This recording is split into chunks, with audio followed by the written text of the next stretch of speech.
Yo, mga kapiling, motivated Ignacio's Feelings Vlogger presents Chef Nikolas na series. At dito sa ating susunod na series, papakita ko sa inyo naman yung pagluluto ng ating second dish na Ginataang Labong. Ayan, kung napanood nyo yung first dish na niluto ko, yung halang-halang, kaya pwede nyo pang panoorin ulit yun. Siyempre, balikan nyo lang yung video na nasa playlist ng Chef Nikolas sa series. Ayan, and this time magluluto tayo isa pang dish na may gata. Ayan, at yung Ginataang Labong o yung bamboo shoot na tinatawag. Hopefully, nyo natutunan kayo dito. Huwag natin patagalin to. Let's go! Mga ingredients muna natin, bawang, sibuyas, at siling green. Meron tayong mantika, syempre, patis, also have paminta or pepper. Ayan, prepare the pork, gata o yung cocoa milk, at syempre yung ating labong. So, ayan yung mga ingredients natin. Kung medyo mabilis, balikan lang natin, okay? And this time, simulan natin ang pagluluto. Okay, first step natin, papakuluan muna natin yung baboy sa tubig. Ayan. Tapos, lulusawin lang natin yung tubig hanggang sa lumabas yung natural oil ng pork. Ayan. Siyempre, tansyahin na lang natin kung gaano karami yung tubig na ilalagay natin. And ayun, flavored with asin. Lagyan lang natin ng konting asin para lang magkalasa siya, para hindi siya matabang. And then siguro ito yung prosesong to ay tatagal ng mga around 5 to 10 minutes, I guess, or depende sa apoy, syempre. Tsaka depende dun sa dami ng tubig na ilalagay. Pero syempre dapat hindi masyadong marami para mas mabilis siyang maluto. Kasi yung proseso na to kailangan maluto muna natin yung pork. Though yung pork naman is sahog lang naman siya, di ba? So ayun nga, papalabasin natin yung natural oil hanggang sa ma-almost fried na yung dating ng ating pork. About this time, medyo natutuyo na siya. Natuyo na actually yung tubig. Konting prito-prito na lang ng konti. And then after yan, tutungo tayo dun sa gisa. Ayan, dadagdagan natin siya ng mantika para hindi siya masyadong madikit. Ayan, tulad ng sinabi ko kanina, dun sa proseso na yun, lumalabas din yung natural oil ng baboy. So, ayun, antayin lang muna natin siya na ma-prito pa para siyempre lutong-luto yung baboy. Masarap kasi pag yung baboy ay hindi maganit, di ba? And hindi rin yung masyadong malambot. Yan. So yan, kung napapansin nyo, nadagdagan na yung oil niya kasi nga lumabas na yung mantika na galing mismo dun sa pork. And then pag ready na siya, isa-set aside lang natin siya dun sa ating kawali, and then ready na for saute. Yan, unahin natin ang bawang. Igigisa na natin yung bawang. And then, followed by onion. Alright? Ayan. So, bawang and then the onion. Siyempre, tignan muna natin kung medyo nagiging brownish na yung itsura ng garlic and ng onion natin.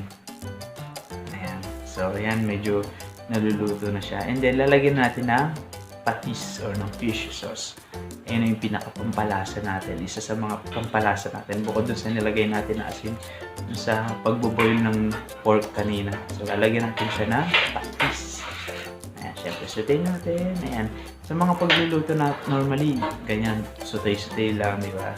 Kasi pag medyo luto na siya, ready na ilagay yung ating labong.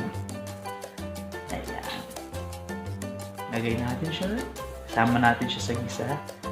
Napakadali lang to, mabilis lang lutuin. Siguro about 30 minutes, maluluto na natin itong labong.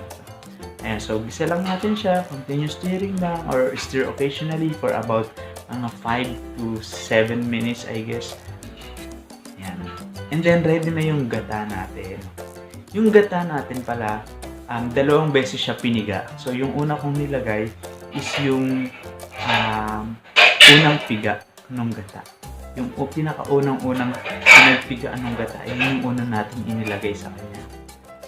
Ayan. And then, cover muna natin, papakuluan natin siya.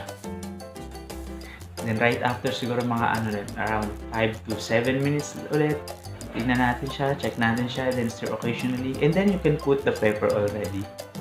Ayan, paminta, lagay na natin yung paminta. Siyempre, halo-halo tayo. napapansin nyo medyo tuyo pa siya, no? Tapos, yung labong kasi minsan yung iba may sabaw, yung iba hindi masyado, or medyo malagkit ng konti.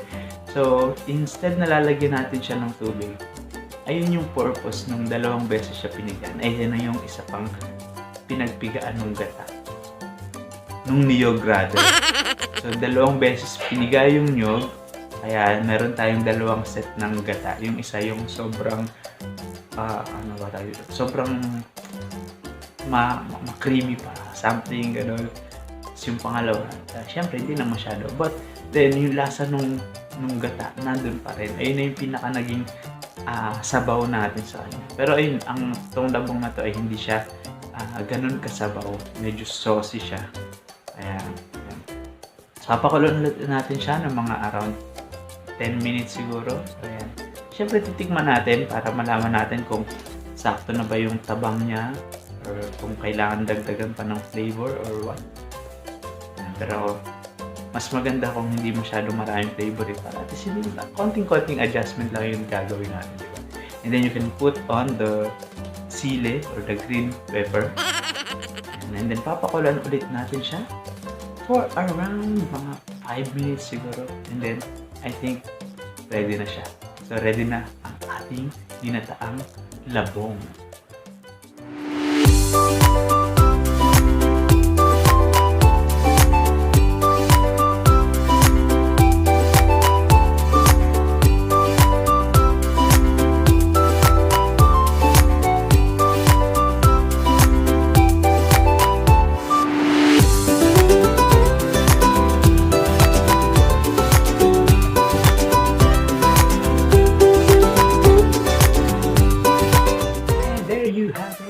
Kung nag-enjoy kayo sa video na to, sana ay ma-share nyo rin sa mga household nyo, sa mga magulang nyo, sa kapatid, sa asawa, sa anak.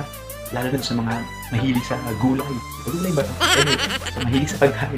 You can share this video and you can watch the other video. I have a playlist dito sa mga niluluto ko. So, sa ngayon, nakakadalawa pa lang tayo. Di ba? Yung una yung alang-alang at yung pangalawa yung Ginataang Labong. At sana nag-enjoy kayo and may natutunan kayo. Once again, this is Ignacio and this is Ignacio's Feeling Vlogger presents Chef Nikolas. Bye!